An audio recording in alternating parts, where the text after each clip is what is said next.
So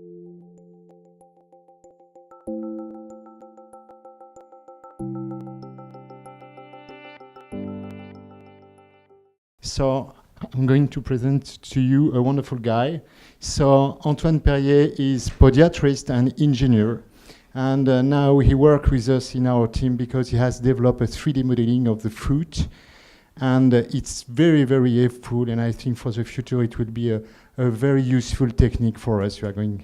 It's up to you. Thank you. First of all, I want to thank François Genet, Philippe de Normandie, and Bernard Parat for their trust and kindness. They helped me to apply this model for neuroorthopedic patients.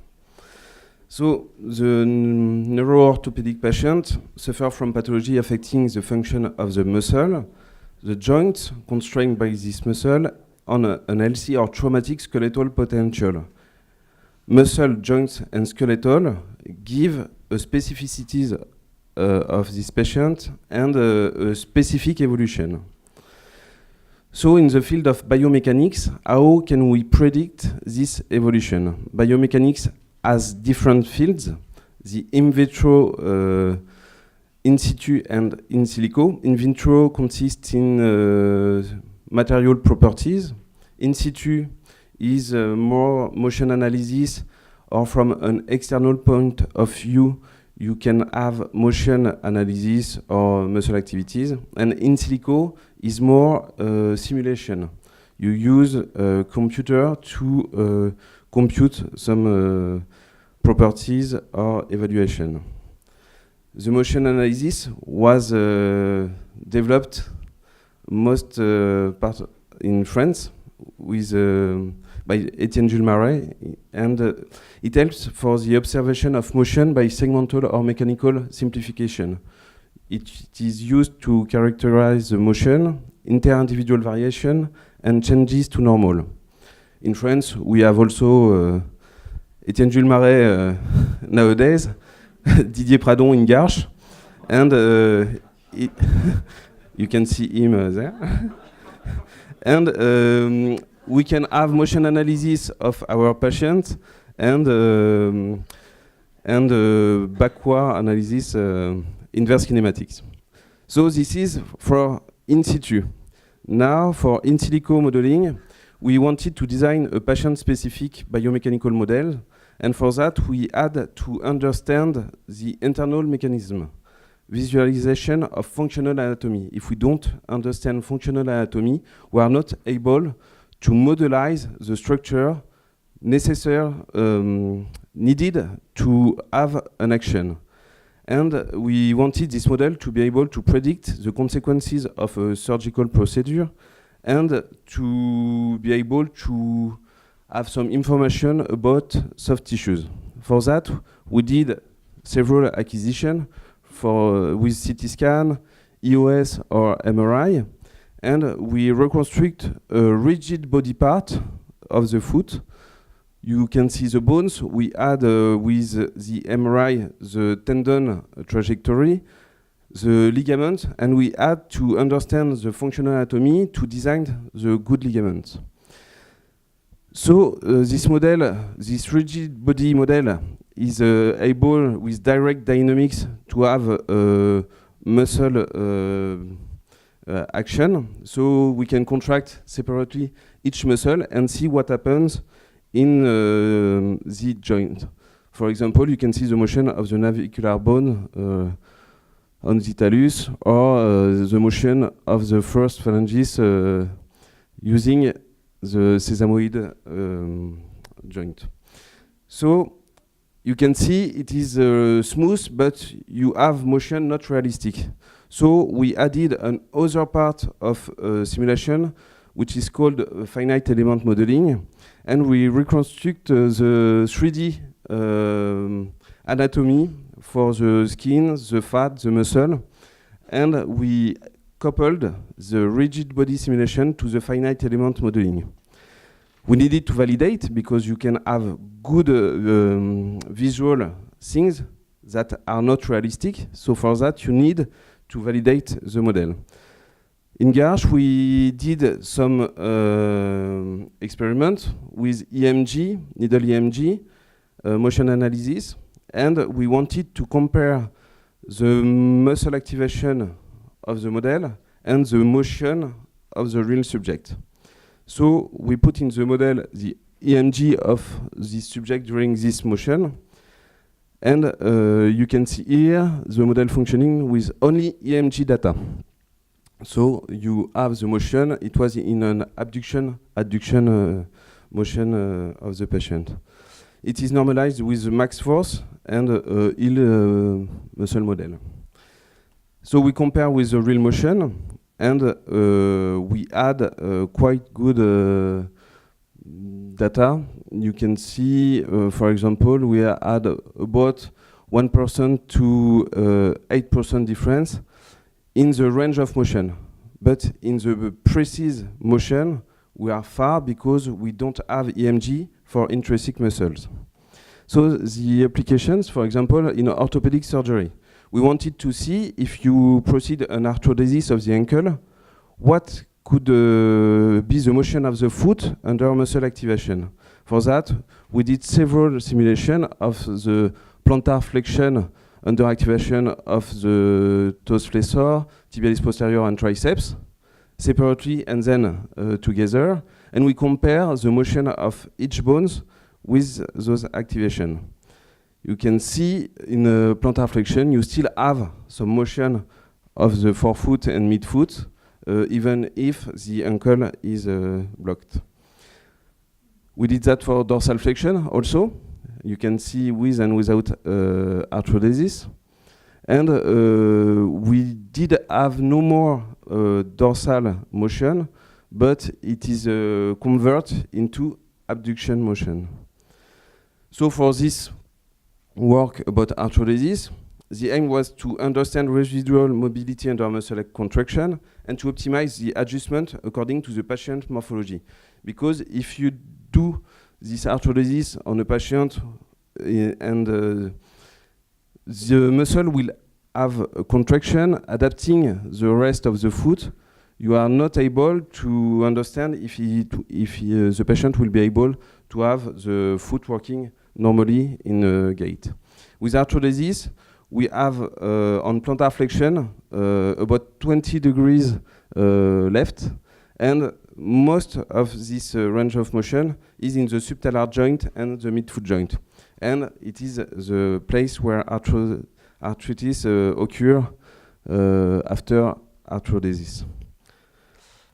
A second application was to predict a transfer, tendon transfer. We decided to transfer the tibialis posterior, you can see here under activation, and the transfer was on the third metatarsal, and we can contract this tibialis posterior and see what motion will occur on this particular bony anatomy for this patient with muscle activation. So we can predict for shape of bone precisely what could occur if we do this transfer on this site. The second aim was to see the weight of each muscles into the deformity of the foot. And for that, we wanted to see if, for example, the abductor of the hallux was able to deform the structure. So we just contract the abductor, and the motion, the deformity of the forefoot above the forefoot was this kind of motion. And if we do a simulation of loading of this structure once the muscle is contract, we can have the ability, if it is rigid, to have a varus deformity of the hindfoot because of the forefoot contraction. So if the skeleton, if the shape is rigid, the forefoot will influence on loading the hindfoot varus or valgus. For example, we had a patient with spina bifida, and this patient had different surgery, transfer tendon, and the shape actually was this shape for her foot.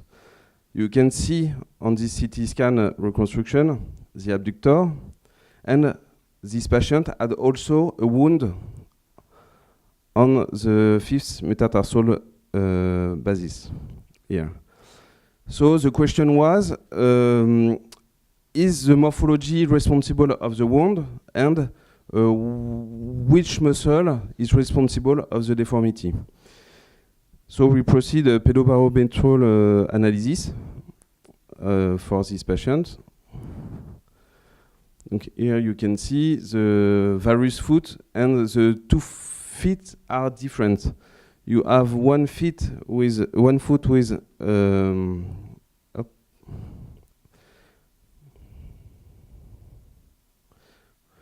a huge loading of the first metatarsal head, the left foot, and a rigid varus, and the right foot doesn't have any load on the first metatarsal head, but is also in varus. When you see the patient walking,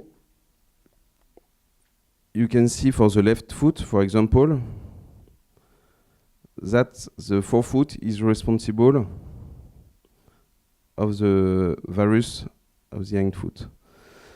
So for this patient, the question was, do we have to proceed of an abductor toxin? I don't know the word. And and is the deformity responsible of the wound? So the answer was the deformity was responsible of the wound because of this pseudarthrosis, and she had surgery yesterday, I think. The last apply was the wound mechanism. The wound is not due to pressure, but to deformity. And when you have mechanical load with the internal strain between 20 to 50%, 2 hours are sufficient to have tissue damage. If you are more than 50% of internal strain, 10 minutes are sufficient. So if you have neuropathy, as in diabetes, you can feel the pressure, and 10 minutes are sufficient if you constrain more than 50% to have a wound. So is the modeling able to predict where the wound would occur? So we had a patient with a wound that was not able to heal even with a total cast. So we did pedobarography analysis. We did a CT scan. We reconstruct the model. And we apply the real pressure of the patient on his model. And then we compute where the strengths are more than 50% in this simulation. And the conclusion was that the place where the strengths were more than 50% was the place where the patient did his wound. So this patient had a surgery made by Philippe de Normandie,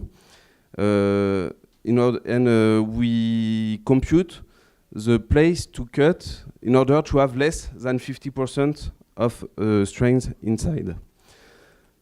The perspectives are for our neuromuscular patient to be able to predict if they have, for example, amyoplasia. For example, in this one, you have a rectus femori hypertrophy and vastus amyoplasia, as you can see here.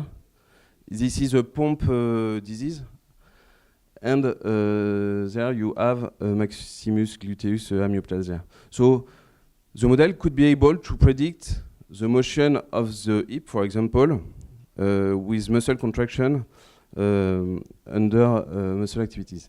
So the therapeutics must be designed on the anatomical and functional potential of the patient in relation to the evolution of his pathology. Pediatrics, elderly, myopathy, for example. The patient should no longer be the cobaye, I don't know the word in English, of his treatment when it is possible. So if we can predict or test different scenery with transfer or osteotomy, it could be useful for the patient. So this kind of model of biomechanics is in silico studies, and it is already done in drugs therapeutics. Modeling is by definition a simplification. It is not because it is good looking that it is real. So you have to validate every model. And for that, you need to take into account the different error and simplification. If you use motion analysis, you have error in the motion angle, so you can compare things if you don't take into account those errors. To be able to be usable in clinical routine, it must be validated by experience, developed with clinicians specialized in the discipline. You need the functional anatomy of the system you want to modelize. And it has to be patient-specific. You can't predict on a generic model what happened in one patient. So we did procedure from a CT scan or MRI to have patient-specific modeling with this foot. And it has to be confronted with the clinical reality of the patient and its evaluation. Here you can see we began to go upper in order to see the poly-joint muscle component, and the aim is to have a full body. Thank you for your attention.